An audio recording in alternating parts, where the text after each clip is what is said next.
Creo que en principio era la inquietud de la juventud, pero movilizada por lo que se sentía en mi casa. Mis padres ambos fueron muy partícipes activos de la vida institucional y social del pueblo de toda la vida.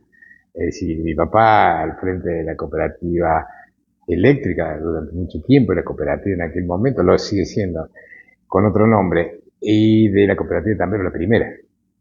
Entonces eran partícipes activos, digamos, de la vida social, y eso te va llevando, entonces, bueno, medio como que te va acomodando el cuerpo para si querés ser parte activa de eso. ¿Sí? Si Wow. arrancamos en el año, como decíamos, 72, una cosa así. Si en aquel momento, ya viviéndome más acá, ya teníamos 10 años más con el 83, pero en aquella época no había tanto acompañamiento de gente joven, era como se decía, una reunión de viejos. 76, golpe militar, yo estaba en Córdoba, 24 de marzo del 76, correcto. En una facultad que era complicada en ese momento, que era arquitectura. Sí, teníamos cada tanto la visita de las Fuerzas Armadas y hacían unos allanamientos. Y bueno, también vos ibas caminando por la calle y escuchabas una bomba y no eran militares, entonces había otras fuerzas que también estaban en aquel momento que hacían difícil la vida democrática. Sí, tengo el recuerdo muy claro. Nos juntábamos para estudiar, como se han de haber juntado ustedes, así entre varios. Tenía un compañero, Enrique Apertile, que el viernes nos despedimos para el lunes y el lunes nunca volvió. Y desapareció. Cada tanto lo encuentro en el pasaje Santa Catalina, en la foto y nunca, por ahí me llamó la inquietud de llamar a las hermanas, hermanos, no nada. Un día me dijo, nos vemos el lunes a la hora de siempre y no pasó.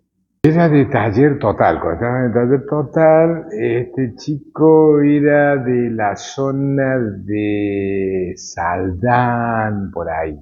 Después, la historia dice que lo mataron ahí en el paredón del dique.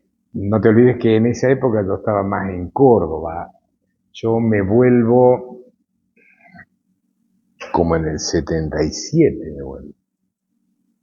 Y un poco volví para el lado del campo, mi viejo iba buscando hacer el reemplazo, digamos, y estaba más ocupado con eso. Sí, en la Federación de Centros Juveniles teníamos una actividad que nos reuníamos quincenalmente en Devoto, en la planta de Devoto de Sancos, y tuvimos sí entrevistas, por ejemplo, con Videla en Devoto, perdón, en Leones.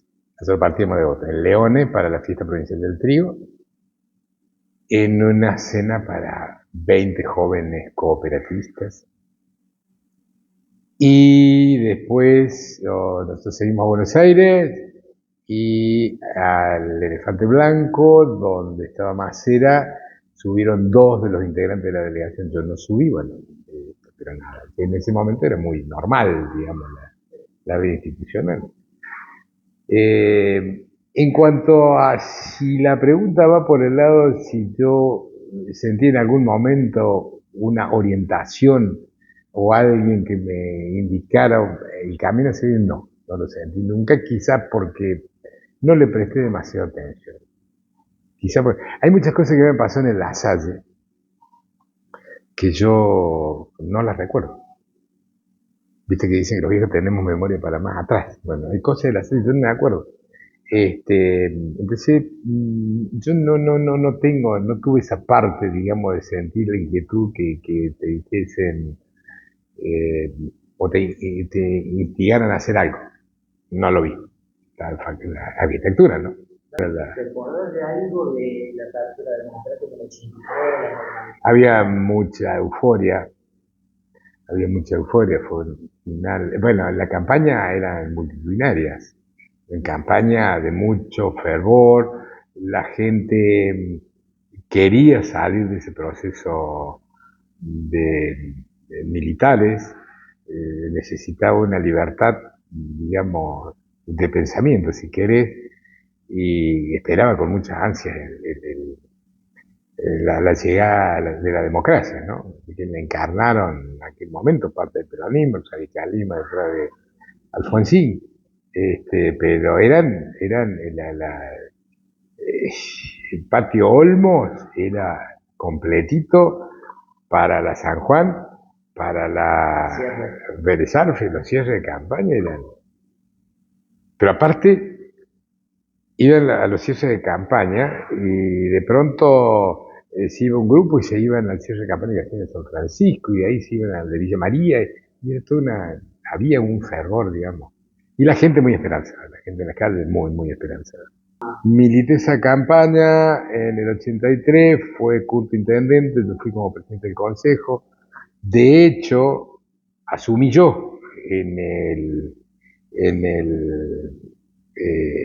83 asumí yo, porque Néstor lo habían operado. Me entregó el CELI a mí, creo. A mí me entregó el CELI Freire. Este, yo no sé si en aquella época se notaba tanto que el intendente era de facto o no. ¿Entendés? Si era un vecino más, el CELI era un vecino más, digamos, y lo puteaba o lo aplaudía como intendente nada más, ¿no? No, digamos, la gente no se fijaba si era o no era de facto, si era radical peronista. Sí, me acuerdo muy clarito lo que era la cuestión de las elecciones. Si nos peleábamos con los peronistas, pero un ratito. Peleábamos el día de la elección, el día anterior, porque nos metíamos en la casa de alguno que no correspondía. Pero el lunes nos juntábamos todos, no nos juntábamos a boludear, a cargarnos, pero no pasaba de ahí, muy distinto a la grieta que se conformó después, eh, eh, donde, bueno, ustedes ya han sido contemporáneos de eso, se pelean familias, amigos, hermanos. Lo que más nos movíamos era Curto y yo, en ese momento era Curto y yo, me- el color de Marul era más decir, si a vos te parece, dale. El pavimento se hizo así en el 89. Así arranqué en julio del 89. Creo que naturalmente se daba que el que seguía, pero por dedicarle tiempo, porque me gustaba andar, porque las reuniones, la participación, que una era en Córdoba, la otra era en Villa María, la otra en Torpugio. Es decir, la cuestión era andar y relacionarte. Y lógicamente, vos por dentro a esa edad, y como que sentí que algún día podés ser intendente y te pinta esa idea. Estaba entusiasmado, digamos. Los concejales acompañaron todos. Che, sí, sí, sí. Scolari, Gudiño, Justo Alicia, el Quelo. No, no, Aladino. El Quelo Justo Alicia, el papá de Luis Gudiño, el Pato Altina, este, después estaba el Cachipaná, digamos, que fue a parar al Tribunal de Cuentas. Y sí, sí, sí, digamos uno. Exactamente. En aquel momento, en el 83, se planteó una interna con Bartolo de Micheli como candidato a intendente. Bartolo de Micheli, y después estaba Coquito Morzone, Carca, y algunos amigos más, digamos, que buscaron plantear interés, pero después, digamos, fue una escaramuza y se alinearon todos de nuevo, no hubo problema. Pero hubo una interna así muy entre casa, ¿no? 83. 83. 87 no. Eh, Me tocó ir con el papá de él, y hay algo que a lo mejor él no sabe. Eh, el domingo anterior hubo un campeonato de tiro a la paloma, o al platillo, no me acuerdo, pero por ahí era paloma, pero era platillo. Y en la 13ª paloma la baja él y yo no la bajé. O sea que me ganó él por una paloma Y para mis adentros dije, el domingo tenemos la revancha. ¿Te acuerdas el resultado de la elección? Sí, 100 votos, la diferencia. 763, 663, 664. Y acá les tiro una, ¿sabes quién no me votó? Sí, no te acuerdas. De los que yo tenía, porque la noche anterior salimos y me acompaña José Rubio. Y entonces me dice, Negro, ¿cómo salimos? Ganamos por 100 votos. Teníamos un punteo muy, valga la redundancia, puntual del padrón. Y ganamos por 100 votos. ¿Quién no me votó? Mi mamá. ¿Por qué no me votó mi mamá? Mujer grande ya, con su saco, con los dos bolsillos. Y en una tenía el de Poder General. El de Poder General en aquel momento era una persona respetable, mayor. Y en aquel momento había otro respeto por la gente mayor. Nadie le iba a faltar respeto, digamos, sea quien sea, ¿no? O sea, si jamás se me hubiese ocurrido levantarle la voz al poroto trocero, por ejemplo, a don Tino Bertola. Más allá de que había un respeto, y entonces, y tenía el poder fiscal general y el voto, para no sea cosa que se confundiera, que no vaya a tomar otro. Y bueno, puso el de fiscal general. Entonces cuando llegó a casa y dice, no te vote. Ahora, Pero te faltó una, la del 73 la perdimos por un voto. Fui fiscal, digamos, participaba activamente con los viejos, con Montequín, con Mildo Mercol, mi papá, Guido Biotti. ¿tu papá viene de la UCI? No, de la UCR, UCR del Pueblo, No, Balvin. Balvinito. Sí, sí, sí. Sí. No, de la UCRI era el Flaco Ricardi. Aún hoy me cuesta entender la democracia, aún hoy me cuesta entender, no porque los que saben, no porque uno es inexperto, no porque hay que ir por acá, y vos los ves que los que marcan el camino por ahí están más extraviados que los que lo seguimos. Entonces, si lo veo en mi partido, voy a hablar de mi partido, no puedo hablar de los demás.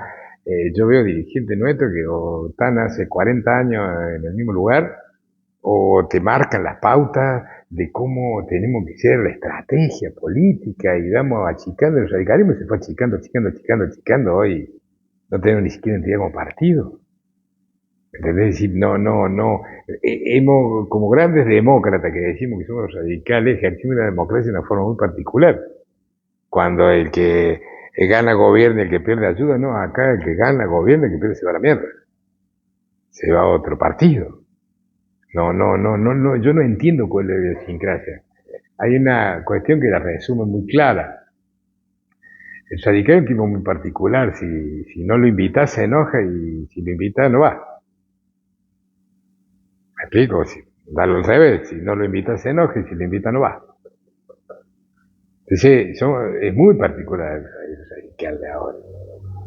Y a través de la democracia, en virtud de la democracia, en virtud de los inteligentes del partido, votamos la sarta de que hemos votado. ¿Cuál es para vos fuerte y cuál fue el fuerte de tu propuesta? Yo sabía que tenía esto, te traía un programita que habíamos hecho de propuestas electorales. Te diría con muchísimo orgullo que hemos cumplido la mayoría. Uno de los iconos era el pavimento. Maruno tenía teléfono. Esto que está acá al frente, que es el PECOR, que era el inicio del telediscado. Había cosas que no teníamos infraestructura para albergar alguna industria. Entonces el objetivo era generar esa infraestructura para que tengan los medios. Después, bueno, todo se cambia, todo, y hoy son otros los parámetros que tiene una fábrica o una industria venir a instalarse a un lugar. Entonces, en aquel momento estaba en ciernes el tema del pavimento, que había fracasado en la época del cookie, con el tema del cookie capellán, con el tema que lo quería plantear, y no hubo forma de sacarlo a flote. Me tocó la peor, porque yo largo el pavimento en julio del 89, si te suena la fecha. Y bueno, Lo terminamos, no le quitamos la casa a nadie, que era el miedo de la gente, de que le van a, y nos va a quitar la casa. A ver, hubo un vecino de acá muy cerca, de acá de Marul, y salió a juntar firma para pararlo, pavimento. ¿Cuántas cuadras de pavimento? 27 y media, contá las que hay ahora, contá las que hay ahora. Eso, La y media terminaba ahí de Briñones, donde tiene el consultorio de la Leti. Ahí terminaba. eso, tengo una pregunta. ¿Lo consensuaste en el consejo? Nunca utilicé la mayoría, jamás. O sea, toda la gestión, Toda la gestión fue por unanimidad. ¿quién tenía que declarar el consejo? Eduardo, perdón, Juan García Vieira y Roberto Bertola. ¿Vos o tres? Dos. Eh, Juan García Vieira y Roberto Bertola. Eh, la temática fue siempre la siguiente, una lástima que no está Juan para corroborarla. Un poco Roberto seguía los lineamientos de Juan. Juan era el que, digamos, tenía la voz cantante. Y entonces mi estrategia era hablar con Juan. Entonces, che, bueno, mirá, vamos a hacer pavimento. Sí, pero ¿cuánto vamos a hacer? 40 cuadras. No, bueno, hagamos 30. Bueno, rellenemos en 20. Listo, por decirte una. Entonces ya, eh, muchos de los proyectos, ¿cómo te puedo decir? Salían por unanimidad, pero porque, como te decía al comienzo, el colono por ahí te decía, si te parece, hacelo. No iban a dejar su campo, su ocupación, cosa que, bueno, yo lamenté profundamente. Ese fue mi principio. El ejercer la política para mí fue una debacle económica, en la forma particular, terrible, pero terrible. Sí, hice el segundo barrio, el de las 18 casas. Allá primero había hecho Néstor, el de las 24, yo hice la otra que tiene para allá, eh, que está al frente de la plaza del abuelo de él, eh, el que sigue para allá. Eh, yo había planteado una serie de parámetros y el eje, bueno, yo creo que el pavimento lo recuerda a la gente como una cuestión, como que fue el primero. Vos donde vas al pueblo que pregunté en cualquier programa quién fue el que hizo el pavimento, te lo taca, ese se acuerda todo el mundo. El hogar de día, por ejemplo, fue una cosa que me gustó mucho. Y después pequeñas cosas. El balneario fue una cosa que salió porque salió. El balneario del Campo de la Buena Plata. Es decir, eso se lo debemos, creo que a una vela y a un viento que me llevó por un lado que no tenía que ir. Y paré ahí, y ahí bajé y dije, ¿y esto de quién es? Y bueno, y ahí se hizo el camping La Buena Plata. Tuve apoyo, sí. Eh, Siempre fui, y digo, mi punto fuerte era ser conseguidor de cosas. Capaz que después me pedían dos requisitos y no los cumplí. Entonces le decía Cacho, al último, Viviana al comienzo, que era mi secretaria, decía, hay que completar esto, habla con el Michi te va a dar los parámetros de lo que hay que juntar. Porque si me lo pedían a mí no lo hacía. Entonces, lo que es vivienda, ayuda a las escuelas, jardín, digamos. Quien me pidió acá, quien me pidió, no creo que haya pasado sin que haya encontrado una respuesta. ¿Qué hacía con mucha gente? Vos sabés que el intendente en los pueblos siempre es una billetera para pedir plata. Entonces venía, me decía, che, negro, me hace falta el precio de que sea 20.000 pesos. Toma. Bueno, que mañana te los devuelvo, que pasado, que el viernes. No, no me devuelvo nada. ¿Viste esa tapia? Pintame esa tapia, cortame eso, yuyo. Y tenía dos efectos. Una, que se veía obligado con vos y te tenía que pagar los impuestos. Y la segunda, que si no te los devolvían no aparecía más. Tan simple como eso. Y entonces todo tenía una contraprestación. Total, yo sabía que si no se lo iba a tener que dar. De alguna forma. Pues si no venía la mujer, el hijo, y te pedían. Entonces, esa era una forma que yo tenía. A nadie le pedí el vuelto. Y la falencia grande mía fue la de el no saber cobrar. Nunca supe cobrar. Nunca. no cobrar. Nunca supe que la administración no era la mía, sino de la MUNI. Entonces, de pronto venía alguien y me decía, che, negro, mirá, no puedo pagar los impuestos. Venía otro, venía otro, venía otro, y el otro ya venía porque los otros tres tampoco habían pagado. Lo que le digo por mi experiencia. Yo heredé un juicio ustedes lo conocen, el hijo de Signorile. Eso ocurrió en la gestión de Néstor Curto y yo lo venía diciendo a Néstor, arregla ese tema, arregla ese tema, arregla ese tema. No, que hay problema. Esto no pasa nada, no pasa nada. No pasa nada. Hasta que un día llegó la justicia y dijo, don Perro, usted intenta, venga, paga. Bueno, por supuesto que no me alcanzaba los 2 sueldos que yo tenía guardados, digamos, con previsión. Me llevo otros 2 sueldos más. Me ayudó, Nómina salarial. nómina salarial. Me ayudó el Banco Provincia con un salvavidas de plomo, porque la inflación era monstruosa. Entonces la pasé mal. Pero vuelvo a reiterarte, mucha gente que me cuestionó decía que era mal administrador y bueno, tenían razón, fui mal administrador porque yo te puedo perdonar a vos una deuda porque me cae simpático, punto, pero cuando no manejo mis fondos, cuando los fondos son públicos, ¿qué culpa tiene el resto del pueblo que vos me caigas simpático? Y eso fue una falencia. El personal siempre, hasta el último día de mi gestión se lo mantuvo al día, con salarios y aguinaldo. Por ahí alguna vez me he quedado sin cobrar yo hasta 2 o 3 días después que se ingresó dinero. Pero el personal jamás se fue sin cobrar el último día hábil de cada mes. ¿Recordás la fecha de la elección? 6 de septiembre del 87.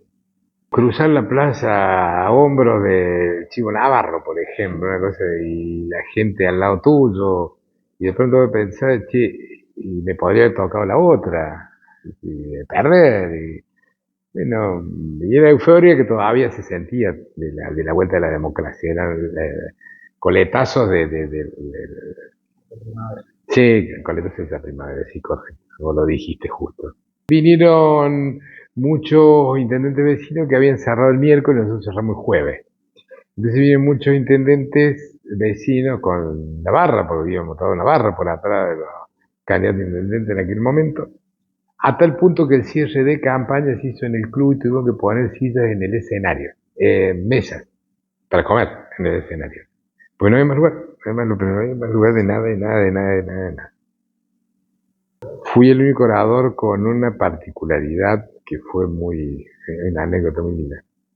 Como iba a haber algún folclorista luego, había tres, tres micrófonos parados. Entonces, en el pie del primer micrófono puse un papel grande, digamos, anotando algunas cosas que quería acordar. Llego el primer micrófono, no, me corro.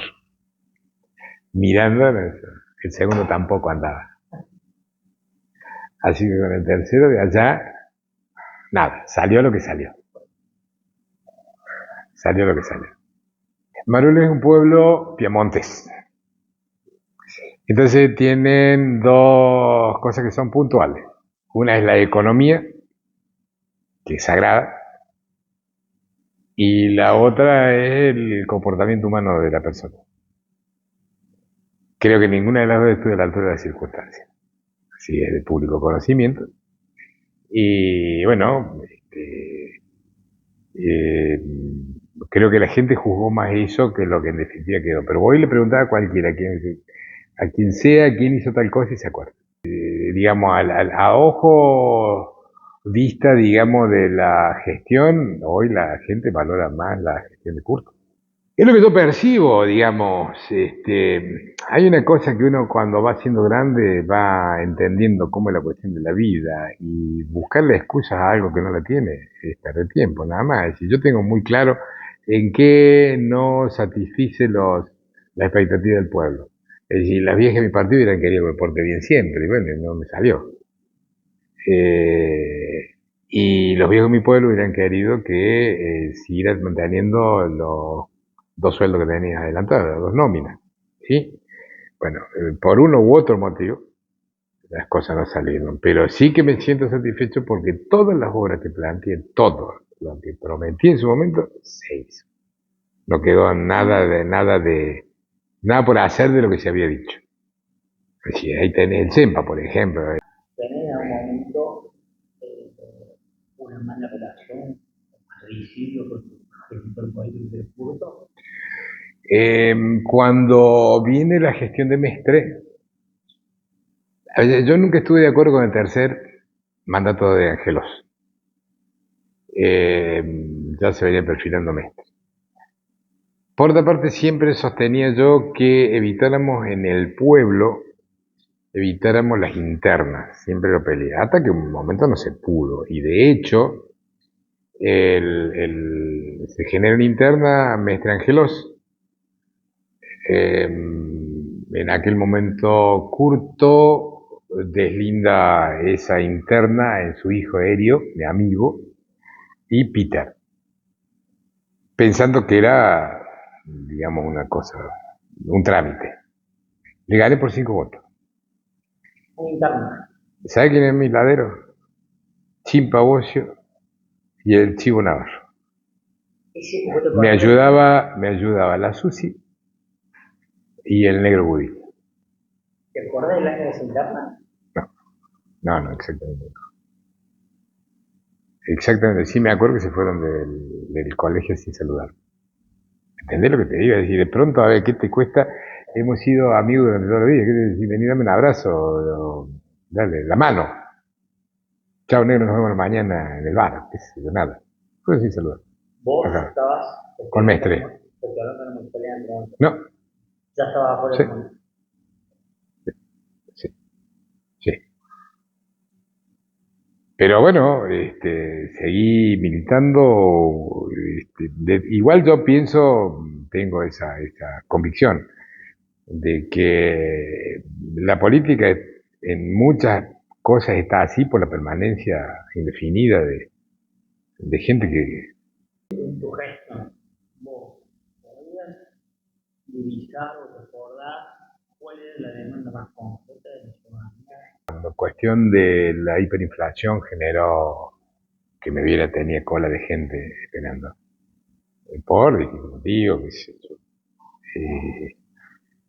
que necesitaban, que para un remedio, que mi auto siempre fue, hasta que no tuve una ambulancia que la traje de Santiago del Estero, mi auto era ambulancia, lo usaba cualquiera. Y, che, yo llevé a mi mujer, que veía que más o menos tenía idea, bueno, llévate el auto. De eso fue, digamos, no tuve otra demanda así en términos generales eh, que pueda sobresalir. No. El tema de la vivienda siempre está. Es decir, hicimos, además de la vivienda que se consigue del IPB, lo que son los EPAM, que eran el esfuerzo propio de ayuda mutua. Se construía una casa, si eran 5 casas, se construía la primera, ahí iban todos. Cuando iban a construir el segundo ya quedaban 3. A la tercera ya quedan 2 y el último queda solo el tipo. Con créditos que muy rara vez se pagaban. Y otro proyecto con respecto a la vivienda y reforma de vivienda fue eh, que traje del banco hipotecario, gestión que hice en Buenos Aires.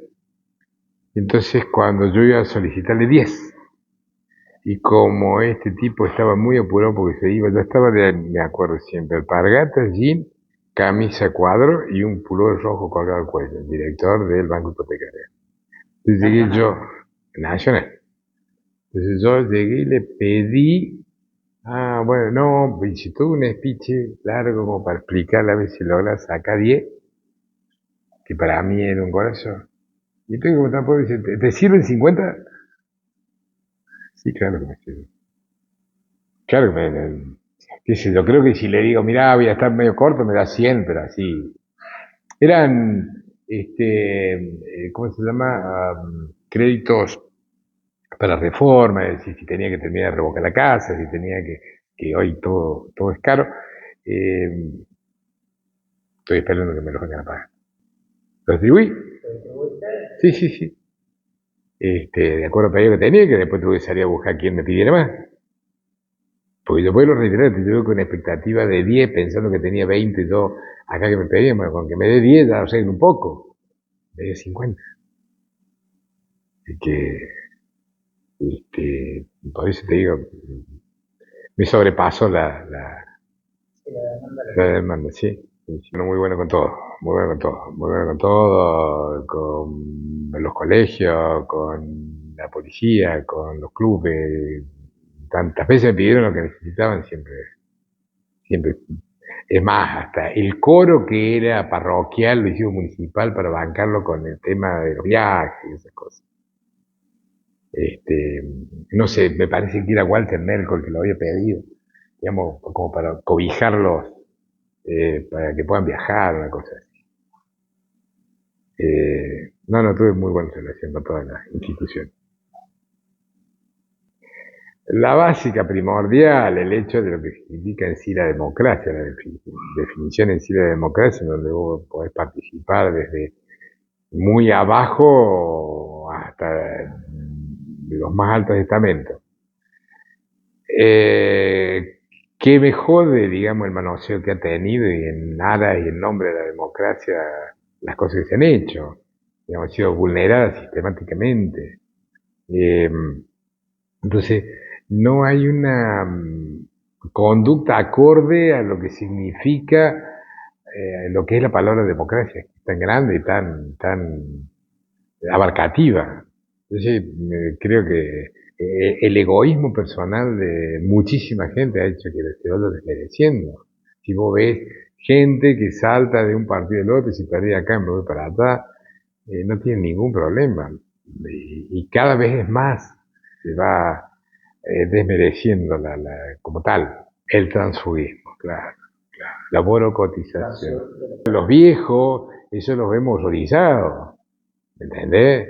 Eh, a ver, pero hoy está como muy normal, y no digo que esté mal la integración, digo el uso, abuso en función de egoísmos personales, de cosas que, digamos, no hacen al bien común, hacen al bien personal. Entonces, no puede estar sana la democracia, no puede estar sana la democracia. Un poco en eso viene, digamos, la degradación a través del tiempo. En aquel momento, y ahí te voy a contar una anécdota de cómo era la cuestión. Cuando muere tu abuelo, cuando muere Tino, que había pasado un año de gestión, creo que no había llegado, me parece. Entonces, nos reunimos en casa de Lourdes, lo que se llamaban los más notables de los radicales. Estábamos reunidos ahí y entonces aparece mi mamá. ¿Qué están haciendo ustedes acá? Así, porque tenía su carácter la Palmina. ¿Qué están haciendo acá?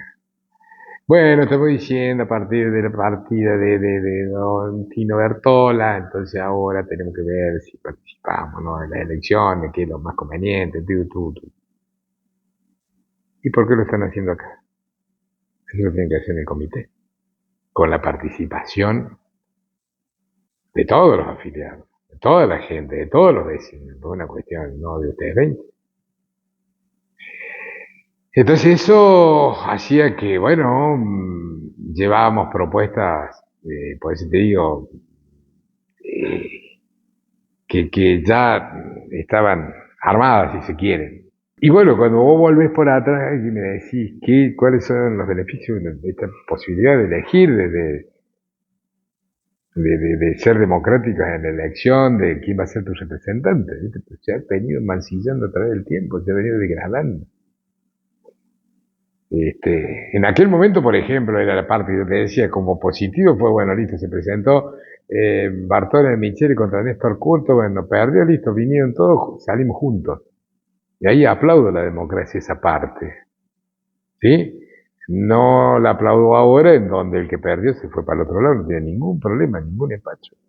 Entonces me cuesta, salvo la esencia de la democracia, digamos, el poder elegir entre tus pares, poder elegir libremente a quién te va a representar. La aclamación, el hecho del voto, me encanta como tal, siempre y cuando no esté condicionado. Pero hoy te lo condiciona un montón de cosas. El egoísmo, el negociado, te lo condiciona. A ver, yo voy a empezar por lo mío, si de pronto me ha tocado votar a Luis Juez, y me parece decadente. Me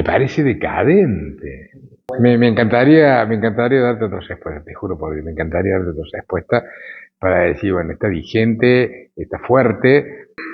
Por empezar, eso que te dije recién, ya dejen de estar la gente que está desde hace tanto tiempo, se necesita una renovación, de pronto te dicen, en el caso este que estamos viviendo, es decir, bueno, un tipo inexperto, todo lo que vos quieras, bueno, fíjate la experiencia donde nos llevó. Fíjate dónde estamos parados con la experiencia, fíjate dónde estamos parados con los cráneos del radicalismo, junto por el cambio, a dónde llegamos. Terminamos en manos, te lo dije a vos, te lo adelanté, entre el hambre y las ganas de comer. ¿Entendés? Y porque vos no podés terminar votando a un ministro de Economía que te dice que no es parte, que sí es parte, que está, que no está, que juega a las escondidas, y un tipo que no sabemos de dónde viene, las cosas que ha planteado. Es decir, en ninguna cabeza cabe pelearse con la cabeza de la Iglesia Católica, por más que yo no los quiera, pero en ningún lado cabe nuestra religión es católica, apostólica y romana, entonces no te podés pelear con eso. No te podés pelear con el CONICET. Después, si tenés alguna bronca, asumí y después se los cagás, pero no antes, no decirte inexperto total. Pero fíjate dónde nos llevó la experiencia, la sapiencia, y vos los escuchás y todos, absolutamente todos, de uno y del otro lado, los economistas la tienen clara, pero totalmente clara. Los periodistas la tienen totalmente clara. ¿Qué otra cosa te puedo decir del tema este? Antes, cuando digo antes era de los años que tengo mi primo, teníamos una discusión y cuando alguien decía, lo leí en el diario, lo escuché por la radio y se acababa la discusión, porque era la verdad, porque había una prensa que en aquel momento todavía no estaba contaminada. Hoy querés escuchar que habla a favor de la Cristina, trate de hacer 50, querés que hable en contra, trate de la Nación Más. Tan simple como eso, hacer así y tener lo que vos querés. Pero eso es bueno para la democracia. Tenemos un panorama, generamos más fanáticos de un lado y del otro, abrimos la grieta. ¿Qué? Ay, qué sé yo, de pronto mi pensamiento tiene que ver con mi edad, tiene que ver con lo que yo veo, con el desgaste, con haber llegado a decir, caminar los caminos de la República y ver que hay producción y productividad por todos lados y estamos parados.